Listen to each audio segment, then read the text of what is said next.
Le Soleil est une étoile parmi les milliards qui peuplent notre galaxie, la Voie lactée, qui elle-même est l'une des centaines de milliards de galaxies que nous connaissons à travers l'univers. Le télescope Hubble nous permet de faire un magnifique voyage à travers les brumes de l'histoire. Grâce à lui, nous avons pu remonter le temps, quasiment jusqu'au fameux Big Bang. Chaque traînée de poussière, chaque bruit, chaque tache de lumière représente 1 million d'étoiles par ici et 1 milliard par là. Si nous voulons connaître notre place dans l'univers, il nous suffit de lever les yeux et de regarder loin, très loin, vers le royaume des galaxies extraterrestres.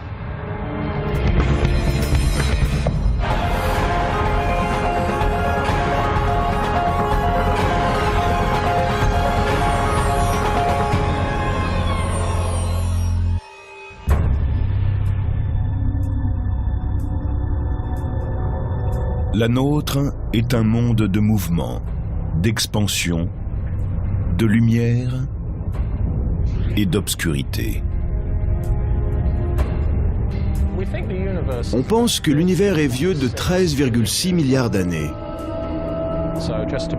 Par comparaison, la Terre et le système solaire ne comptent que 4 milliards. L'univers est donc 3 fois plus ancien que la Terre.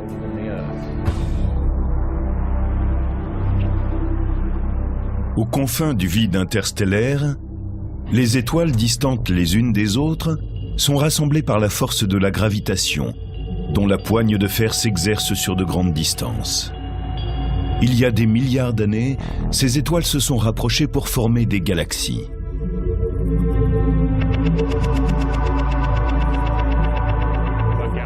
Une galaxie est un rassemblement de centaines de milliards d'étoiles. Elles sont éloignées les unes des autres et ne se touchent jamais.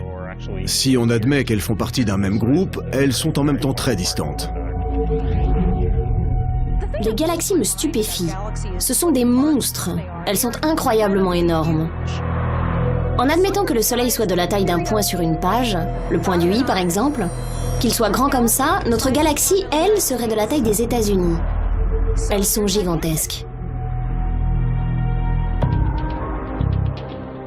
Les astronomes ont toujours su que ce ruban d'étoiles et de poussière, qui semblait encercler le ciel au-dessus d'eux, avait quelque chose de remarquable. Voici notre galaxie, une traînée blanche appelée la Voie lactée. Ce ruban de lumière formé par le scintillement de centaines de milliers d'étoiles, invisible individuellement à l'œil nu, a été ainsi nommé par les Grecs. Ils trouvaient qu'il ressemblait à un fleuve de lait, alors ils l'ont appelé la Voie lactée. Il y a une centaine de milliards d'étoiles dans notre galaxie et des centaines de milliards de galaxies que nous pouvons observer dans l'univers. Autrement dit, il y a plus d'étoiles que de grains de sable sur les plages de notre planète.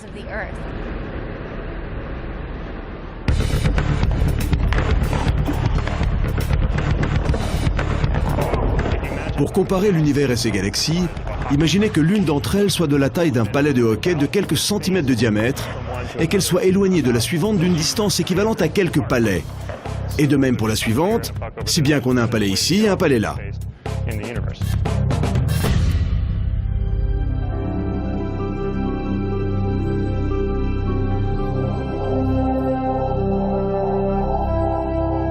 Les images du télescope Hubble nous montrent la grande variété des galaxies extraterrestres.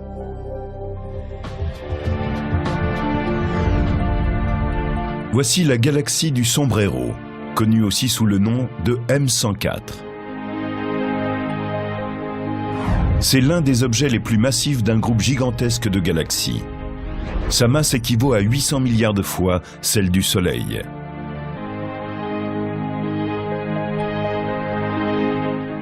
Comparé à celui de la Voie lactée, son disque présente un renflement plus important.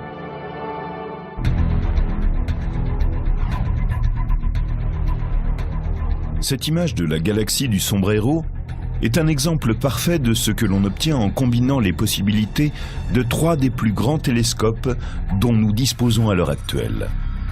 L'observatoire spatial à rayons X Chandra a pris une image des rayons très puissants émis par la galaxie du Sombrero.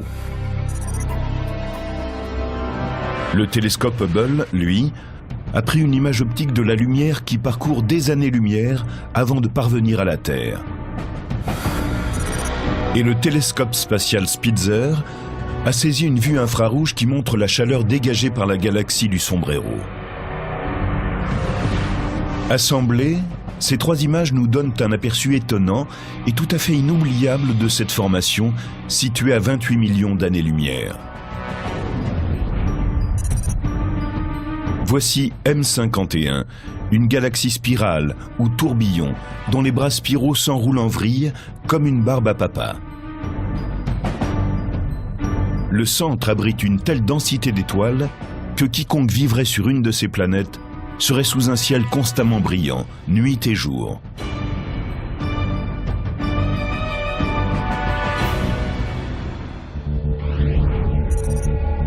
Centaurus A est une galaxie qui émet d'énormes quantités d'ondes radio. On peut la considérer comme une station radio interstellaire. Elle envoie en permanence un signal à travers l'univers, chaque jour et toute la journée. C'est la plus proche de ce qu'on appelle les galaxies actives, c'est-à-dire celles dont les noyaux dégagent d'énormes quantités d'énergie. Voici une image du champ ultra-profond d'Hubble, HUDF JD2. Obtenue à partir du télescope spatial Hubble, elle nous montre combien l'univers est vaste et comment ces espaces lointains sont loin d'être vides. En observant jusqu'aux confins de l'univers, vous remontez le temps. Vous retournez jusqu'au moment où elles étaient jeunes, où elles n'avaient que quelques pourcents de leur âge actuel. Le champ ultra profond d'Hubble permet comme une percée dans le temps. Il nous montre les galaxies telles qu'elles étaient avant que nous n'existions, avant même le système solaire et bien sûr avant la naissance de la Terre. Celle-ci est âgée de 4 milliards d'années et les galaxies de 13 milliards. La lumière les a désertées avant même la formation de notre planète. La grande galaxie qui est la plus proche de la Terre, la galaxie d'Andromède, est distante de près de 2 millions d'années-lumière. Donc la lumière venue d'Andromède met 2 millions d'années pour arriver chez nous. Si bien que quand on observe cette galaxie, on la voit telle qu'elle était il y a 2 millions d'années. Et c'est une des plus proches de nous. En regardant plus loin dans l'espace, on remonte plus loin dans le temps.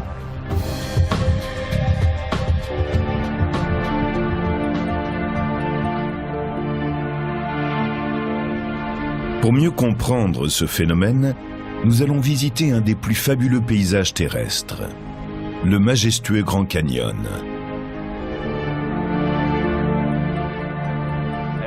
Quand vous regardez les couches en partant du haut vers le bas, vous voyez des pierres de plus en plus vieilles. Donc on peut dire quel était leur environnement. Ainsi, on peut découvrir l'histoire géologique de cette région et ce qu'était notre planète il y a des millions d'années. De même, en regardant des étoiles de plus en plus éloignées de la Terre, les astronomes peuvent comprendre l'évolution de ces astres dans l'univers. Depuis les premiers jours de l'astronomie galactique, les observateurs ont remarqué que les galaxies avaient une grande variété de tailles et de formes. Les deux principaux types de galaxies sont les galaxies spirales, comme notre Voie lactée, qui possèdent des bras spiraux sur un disque fin, et les galaxies elliptiques, qui sont sphériques ou en ellipse et qui n'ont pas de bras. Les galaxies spirales comprennent beaucoup de gaz et de poussière, et de nouvelles étoiles s'y forment aujourd'hui encore. Les galaxies elliptiques, par contre, semblent avoir achevé il y a bien longtemps de produire des étoiles. Il existe aussi des galaxies, qu'on appelle irrégulières, qui comprennent généralement beaucoup de gaz et de poussière, mais sous forme de jolies spirales. Aujourd'hui, il est plus facile pour les spécialistes de poursuivre leurs recherches sur les signaux émis au centre d'amas d'étoiles très éloignés de la Terre. Car des noyaux instables et tumultueux évoluent au centre de nombreuses galaxies extraterrestres. Ils génèrent une énergie qui peut dépasser celle produite par l'ensemble des étoiles de leur galaxie. Ce sont les noyaux galactiques actifs.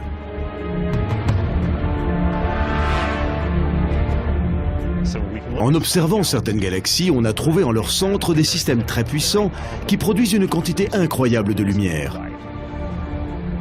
Ces galaxies sont très lointaines et en même temps très lumineuses. On peut donc en déduire qu'elles contiennent un élément terriblement puissant pour pouvoir décharger une telle énergie à chaque seconde. Parmi les noyaux les plus violents et les plus puissants, il y a les mystérieux quasars.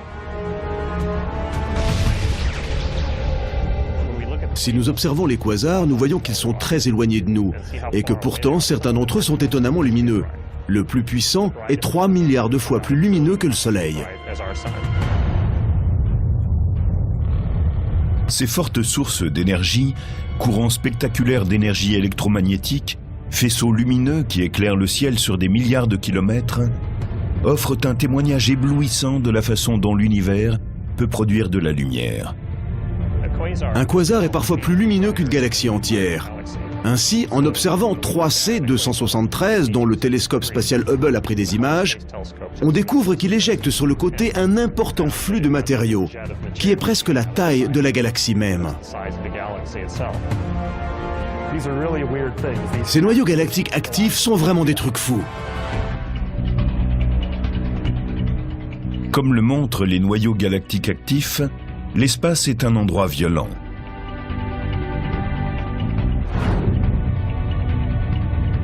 Et de temps en temps, une énorme collision se produit dans notre jardin. Le coupable de ce choc est une galaxie appelée la galaxie naine du Grand Chien.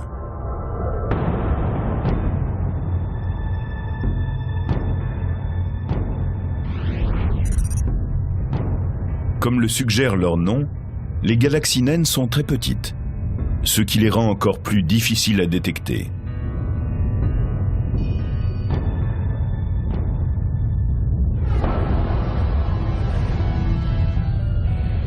Aujourd'hui, la galaxie naine du Grand Chien met le cap sur la Voie lactée. Lorsque deux galaxies entrent en collision, la force de gravitation est un obstacle à toute tentative pour échapper à l'événement. Quand une petite galaxie arrive trop près d'une grande, les effets de marée peuvent l'étirer ou la déformer. La force d'attraction gravitationnelle de la plus grande va pousser et tirer les étoiles de la plus petite. On peut donc dire qu'une série de galaxies est un peu comme une série de palets lancés sur la glace dans un espace donné et qui se déplacent en se respectant l'un l'autre. Elles sont toujours à 2 doigts d'entrer en collision. Maintenant, quand cela arrive, la galaxie est déformée et étirée. Car celles-ci sont solides. Elles se composent de milliards d'étoiles séparées et chacune d'entre elles est sous l'influence des autres à travers la gravitation. Elles se distordent et génèrent des phénomènes d'attraction. C'est de cette façon que des étoiles, projetées loin d'une galaxie extraterrestre, peuvent continuer à briller à travers l'espace, parcourir des millions, voire des milliards de kilomètres, pour finir par se mêler à la nôtre.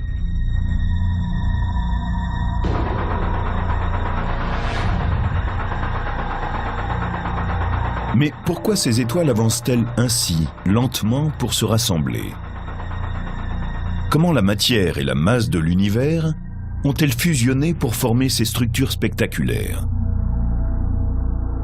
Pour trouver une réponse, nous devons remonter le temps, partir des millions et même des milliards d'années en arrière, pour atteindre enfin un lieu où la matière, l'espace et le temps sont compressés et compactés en un point infiniment petit. C'est une particularité de la gravitation qui ouvre des espaces infinis.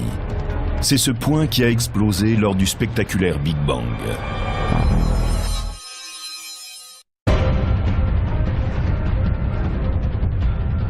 Il y a longtemps, la matière et l'énergie qui composent les galaxies extraterrestres n'étaient pas très éloignées.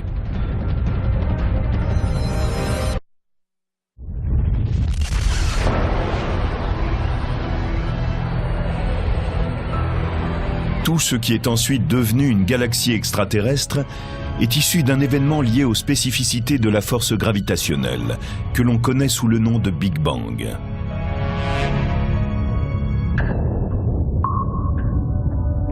Si nous repassons à l'envers le film de l'histoire de l'univers, nous arrivons à un point où la densité est très forte. Et en remontant encore, on arrive à un moment où toute la masse et l'énergie de l'univers est dans un seul endroit, à la densité infinie. L'expansion de l'univers nous enseigne une chose très importante, c'est qu'il y a un point de départ précis dans le temps. Dans les instants qui ont suivi le Big Bang, les lois qui régissent l'univers et les étoiles se sont mises en place. L'une des plus importantes d'entre elles est la loi de la gravitation. Après le Big Bang, bien sûr, l'univers a connu une expansion. Mais certaines parties étaient plus denses que d'autres. Sous l'effet de la gravitation, elles ont commencé à se contracter et à former les galaxies. Des poches de gaz qui se trouvaient à l'intérieur de ces nuages ont formé des étoiles en se contractant encore davantage que le nuage qui les englobait.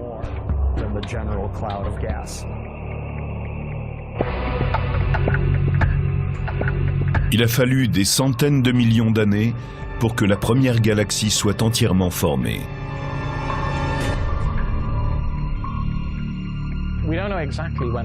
Nous ne savons pas exactement quand cela s'est produit. Nous avons cerné un laps de temps qui va de 500 milliards d'années jusqu'à 1 milliard d'années après le Big Bang. C'est au cours de cette période que nous pensons que les premiers objets ont commencé d'exister. Mais nous n'avons toujours pas découvert le moment précis où il n'y avait pas de galaxie.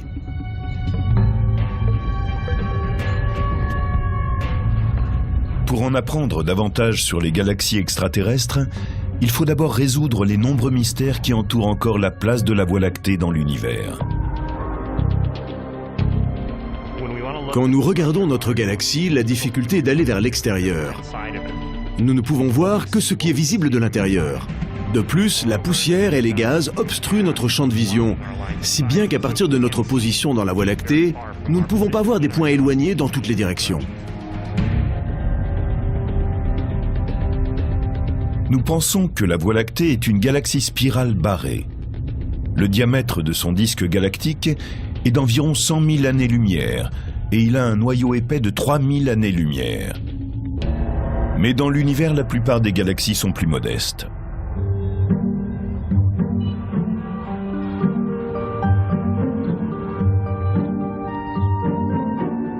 La Voie lactée et un certain nombre de galaxies extraterrestres ressemblent à des villes avec un noyau central dense et des banlieues plus espacées.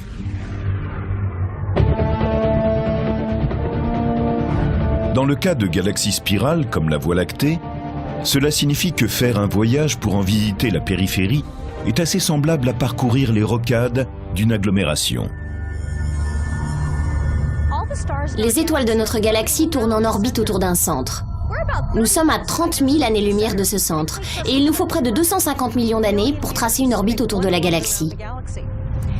Les étoiles suivent chacune leur orbite et se déplacent ainsi autour de la galaxie. Mais comment naissent ces magnifiques bras spiraux que nous voyons ? Ils correspondent à une région où les étoiles de la galaxie sont un peu plus denses qu'ailleurs. Elles sont un peu plus ramassées. Certaines étoiles se déplacent à travers ces ondes de densité, certaines en sortent, mais l'onde de densité demeure et c'est le bras spiral. Pendant longtemps, on ne comprenait pas ce qui produisait les bras spiraux. Mais en fait, cela ressemble beaucoup aux embouteillages qui se forment sur une rocade. Un événement, une rencontre gravitationnelle survient qui ralentit une étoile. D'autres ralentissent par voie de conséquence et tout d'un coup, vous avez un embouteillage. Les galaxies semblent former naturellement ces ondes de densité en spirale.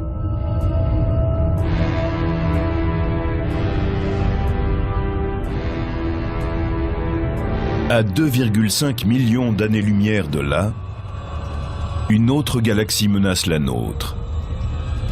Elle tourbillonne et garde un œil vigilant sur la Voie lactée. Cette partenaire de notre galaxie, notre voisine la plus vaste, a pour nom M31. Mais elle est plus connue sous celui d'Andromède.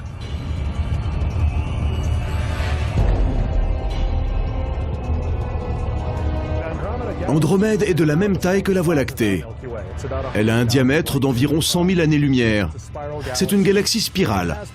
Peut-être sa formation d'étoiles est-elle un peu moins active aujourd'hui que celle de la Voie lactée, mais elles sont assez semblables.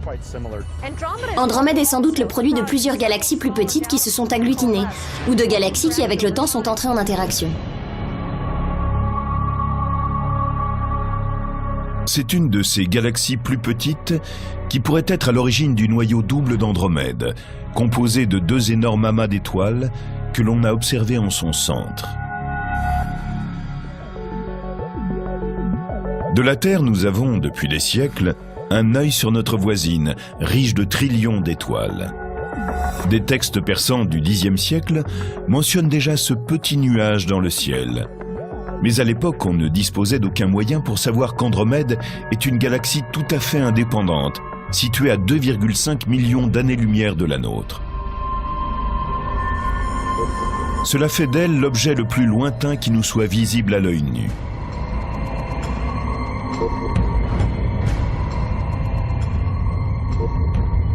La Voie lactée est capable d'absorber l'impact provoqué par la collision avec une galaxie naine. Un clash avec la galaxie d'Andromède semble inévitable. Mais il changerait à tout jamais le paysage galactique.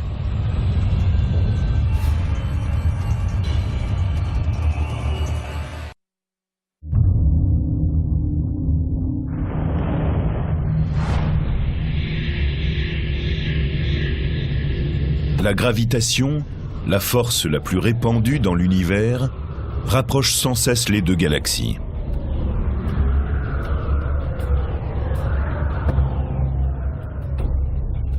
Dans un avenir lointain, ces deux titans entreront un jour en collision.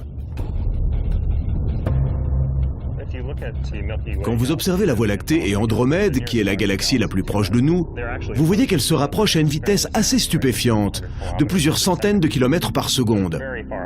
À l'heure actuelle, elles sont très éloignées, mais dans plusieurs milliards d'années, elles seront toutes proches et une collision semble inévitable.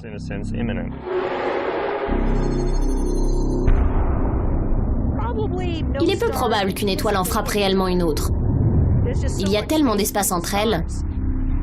Mais quand Andromède entrera en collision avec nous, cela aura un impact considérable sur la Voie lactée. Certains objets célestes seront projetés dans le grand trou noir qui se trouve en son centre. Certaines étoiles seront arrachées et jetées dans l'espace. Ce sera dramatique. Notre ciel nocturne changera entièrement. Le mouvement constant des galaxies extraterrestres et les espaces de temps évoqués rendent tous ces événements difficiles à appréhender.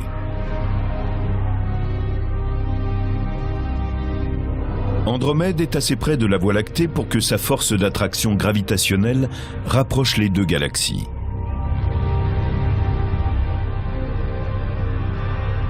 Mais la plupart des galaxies extraterrestres que nous voyons s'éloignent en se déplaçant.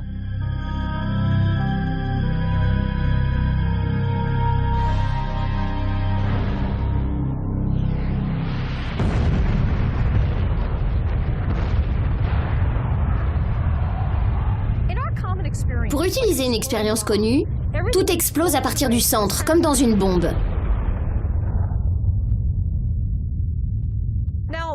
Maintenant, y a-t-il un centre qui soit vide dans l'univers? Sommes-nous sur une galaxie qui filerait comme un obus, loin du lieu de son explosion? Non. Et c'est cela qui est stupéfiant. Dans notre univers, l'espace même est en expansion. Chaque petit morceau d'espace, celui qui est là entre mes mains, est soumis à une pression interne qui le pousse à se dilater. C'est celle-ci qui a été détectée pour la première fois par l'astronome Edwin Hubble et qui est à l'origine d'une grande partie de l'astronomie moderne. L'univers se dilate avec le temps et l'espace lui-même se développe. Maintenant, prenons un exemple unidimensionnel comme celui-ci. Disons que nous avons là un univers dans lequel les balles de ping-pong placées le long de ce tuyau en caoutchouc sont les galaxies. Je peux étirer le tuyau, et alors toutes les galaxies s'écartent les unes des autres. Vous voyez? En fait, si nous concentrons notre attention sur celle qui est la plus éloignée, nous voyons qu'elles se déplacent plus vite que celles qui sont plus rapprochées. Parce qu'il y a plus d'espace entre elles. Il y a plus de tuyaux entre celles-ci et celles qui sont éloignées qu'entre celles-ci et ses voisines.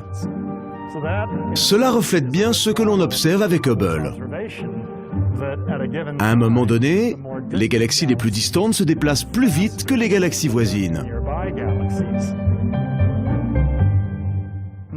Notons aussi qu'aucune galaxie ne peut se proclamer le centre de l'univers. Il est certain que du point de vue de celle-ci, les autres semblent toutes s'éloigner. Mais si je me mettais sur celle-là, je dirais de même que les autres galaxies se déplacent en s'écartant d'elle. Donc, quelle que soit la galaxie où vous êtes, vous voyez les autres s'éloigner de vous. C'est ce qui arrive dans un univers en constante expansion. Aucune galaxie ne peut prétendre être le centre de l'univers.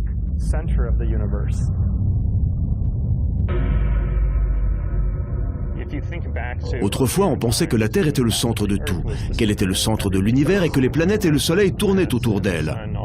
Chaque jour, les étoiles effectuaient un parcours autour de la Terre.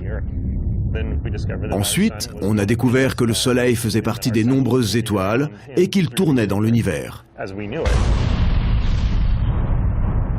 Mais la découverte d'Hubble nous a appris que non seulement notre planète était une planète parmi d'autres, que le Soleil était une étoile parmi les autres, mais aussi que notre galaxie était une galaxie parmi toutes celles qui existaient.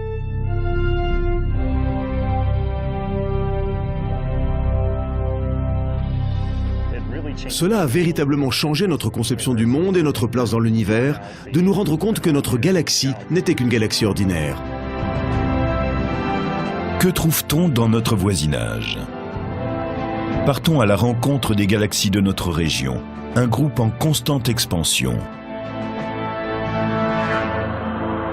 Les galaxies qui nous entourent forment un petit groupe d'une trentaine de galaxies. La Voie lactée et Andromède, appelées aussi galaxie M31, sont les deux plus importantes. La plupart des autres sont de petites galaxies naines.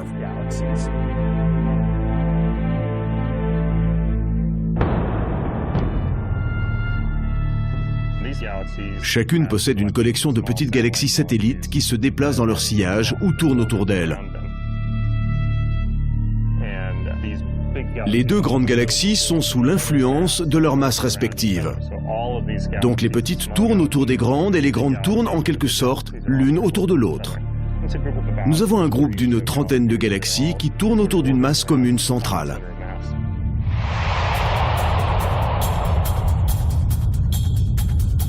Les deux galaxies naines les plus connues de ce groupe sont appelées nuages de Magellan.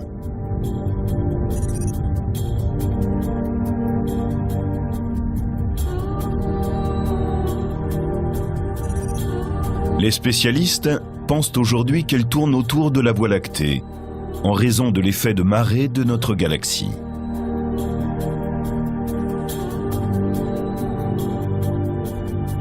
La gravitation est bien entendu à double sens. On pense aussi que la force gravitationnelle de ces nuages de Magellan aurait déformé certaines parties de notre disque galactique.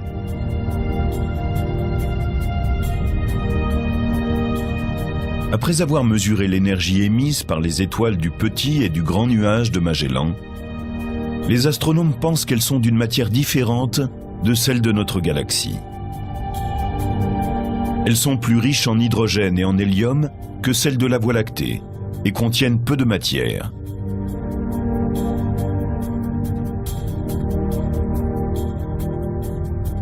Les spécialistes pensent que cela prouve que les étoiles des nuages de Magellan sont plus récentes.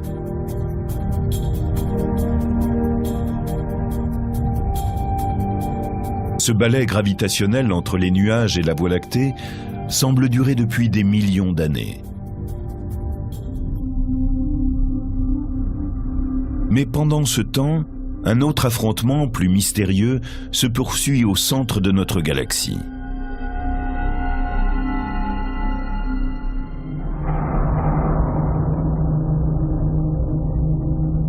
En allant vers son centre, une fois que vous avez traversé les poussières, les gaz et dépassé les étoiles les plus anciennes, vous trouvez quelque chose d'effrayant, un endroit où les lois de l'espace et du temps n'ont plus cours.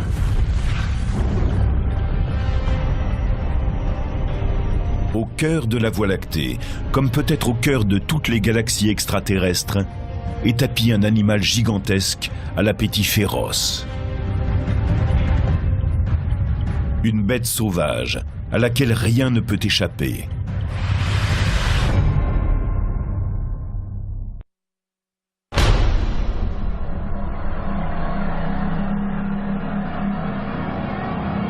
Il existe là une région d'où rien n'est jamais revenu. Un point de non-retour, un immense trou noir.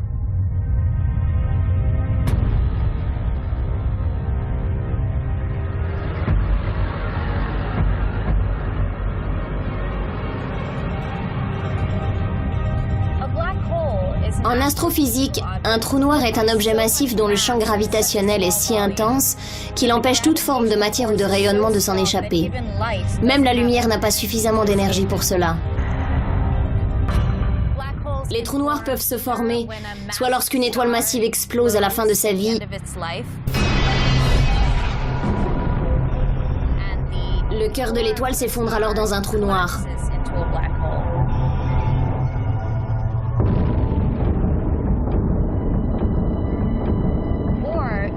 On trouve aussi des trous noirs de masse gigantesque au centre des galaxies.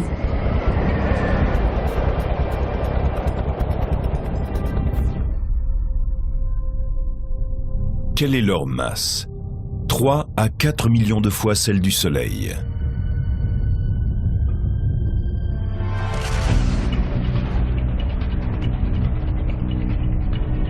Parfois, les trous noirs avalent des étoiles entières, ce qui provoque des explosions violentes qu'on appelle les sursauts gamma. Pour émettre un rayon gamma, un objet doit avoir une température de milliards de degrés, voire plus. C'est une chaleur incroyable.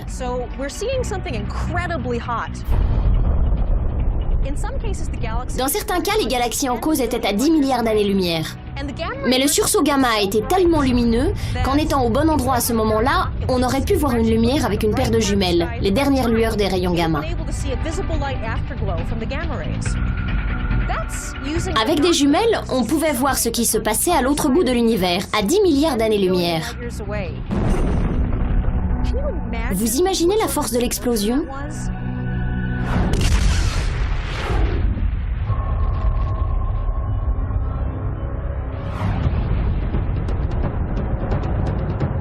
S'il y a un trou noir massif au centre de notre galaxie, des gouffres similaires se cachent-ils au centre de toutes les galaxies extraterrestres?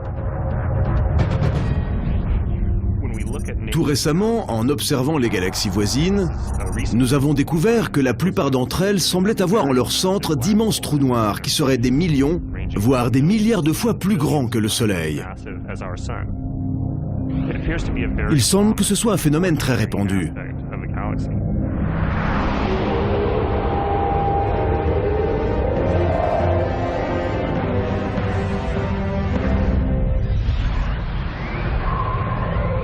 Les trous noirs avalent la matière.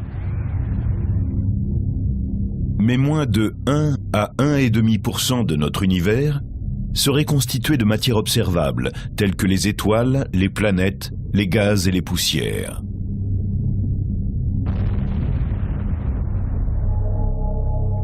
Alors, que représente aujourd'hui tout ce qui a été créé à la suite du Big Bang ?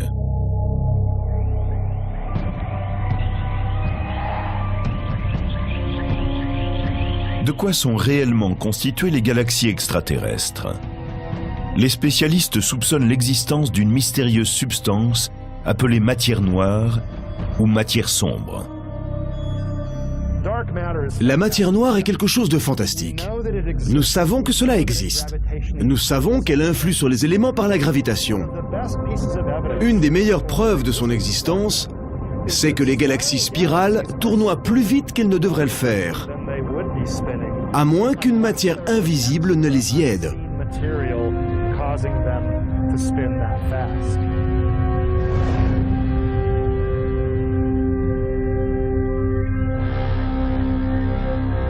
Richard Ellis, professeur à l'Institut californien de technologie, a inventé une nouvelle technique pour cartographier l'univers en 3 dimensions, y compris la matière noire. C'est le premier indice que nous avons tiré de données dynamiques. Il semble qu'il y a une grande quantité de matière noire dans l'univers. Nous pouvons aussi la déceler à travers un phénomène remarquable qu'avait prévu Einstein et qui est maintenant largement utilisé en astronomie. C'est ce que nous appelons le mirage gravitationnel. La matière noire détourne la lumière, qui passe à travers elle comme au travers d'un verre courbé. Les éléments lumineux sont détournés par la matière. Donc, quand nous observons ce phénomène, nous pouvons en déduire une forte présence de matière noire. Nous n'avons pas besoin de voir directement la matière noire. Elle ne brille pas, elle ne disperse pas la lumière, mais nous pouvons déduire qu'elle est présente en voyant son effet sur les rayons qui la traversent. Ainsi, nous savons qu'elle est là. Et nous pouvons établir des cartes qui indiquent comment elle se répartit sans même la voir. Un autre avantage du mirage gravitationnel, c'est qu'il agit comme une lentille qui magnifie les choses. Si bien que lorsqu'on regarde à travers lui, les objets sont plus grands et plus lumineux qu'ils ne le seraient sans lui. Au fond, c'est comme un télescope naturel situé dans l'espace. La matière noire joue un rôle central dans la naissance et l'évolution des galaxies. Mais il y a une autre force noire qui est en partie responsable de leur croissance. Les galaxies filent loin de nous en raison de l'expansion constante de l'univers. Mais quelle force le pousse à se dilater ? Jusqu'à présent, les spécialistes peuvent seulement parler d'une mystérieuse énergie noire. Dans une certaine mesure, l'énergie noire est encore plus intrigante que la matière noire. L'énergie noire provoque une expansion de plus en plus rapide de l'univers au fur et à mesure que le temps passe. Cette expansion, amorcée dès la conception de l'univers, s'est accélérée durant ces derniers milliards d'années. Et cela à cause de l'énergie noire.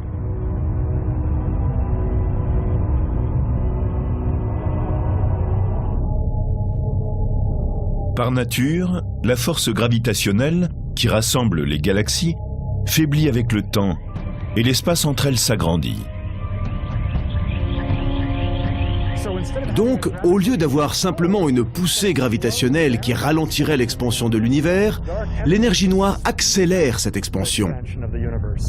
Et elle fait cela depuis 4 ou 5 milliards d'années.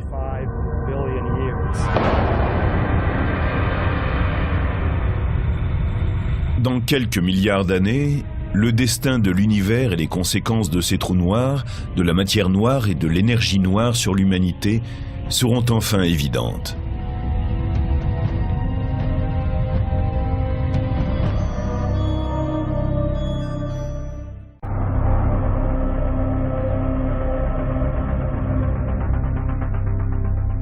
Quand une étoile se rapproche du trou noir, au centre de la galaxie extraterrestre, surgit le chaos.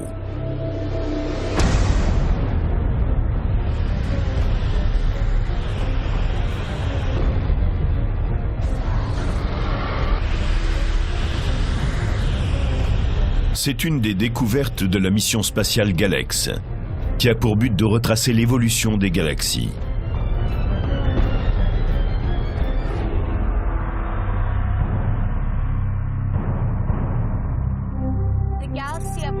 Le Galex lui-même est un télescope qui observe l'univers sur des longueurs d'onde ultraviolettes.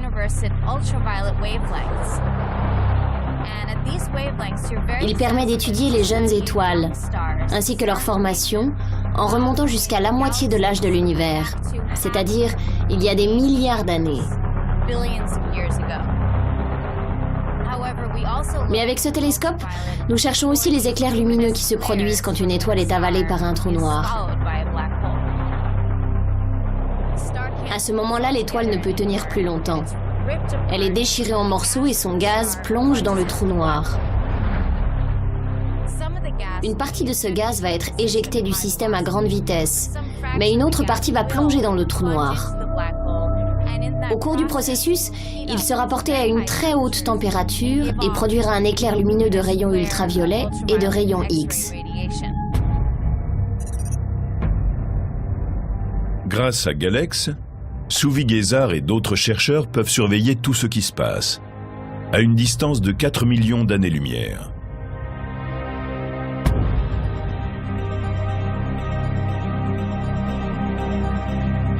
Galex, Hubble et le télescope spatial Spitzer auront bientôt un nouveau voisin, conçu pour prendre des images de galaxies extraterrestres. Le télescope spatial James Webb doit être lancé en 2013. Il est conçu pour fonctionner dans les gammes d'ondes du proche infrarouge et de l'infrarouge moyen, ce qui n'a jamais été fait auparavant. Ainsi, les chercheurs espèrent-ils voir le centre de la Voie lactée au travers des poussières et des étoiles qui leur bloquent la vue. Et ils auront une image plus complète non seulement de notre galaxie, mais de toutes les galaxies extraterrestres.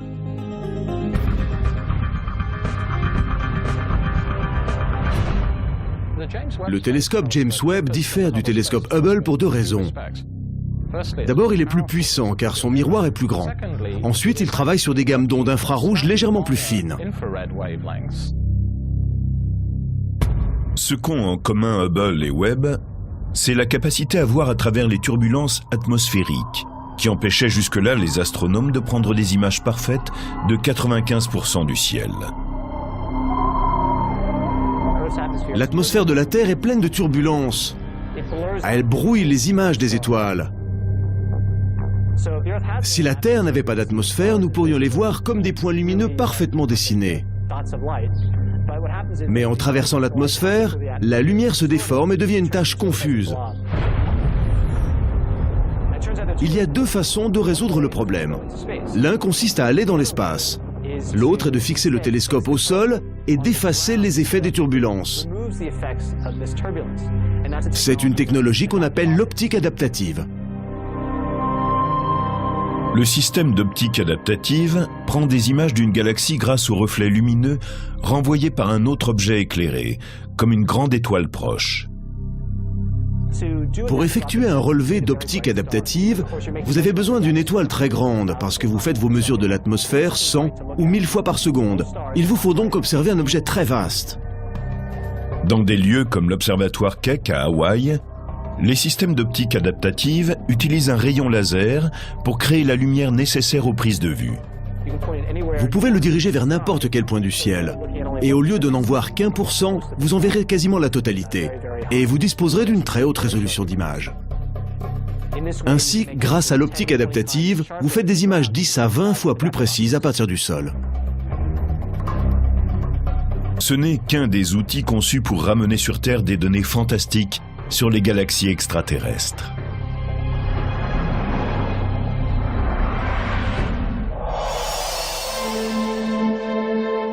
Bien sûr, l'univers abrite beaucoup d'objets plus grands que la Terre, plus vastes que le système solaire, plus étendus que notre galaxie. Quand on se rend compte que la Voie lactée n'est qu'une des centaines de milliards de galaxies de l'univers observable, on se sent tout à coup une petite partie de quelque chose de beaucoup plus vaste que notre planète Terre.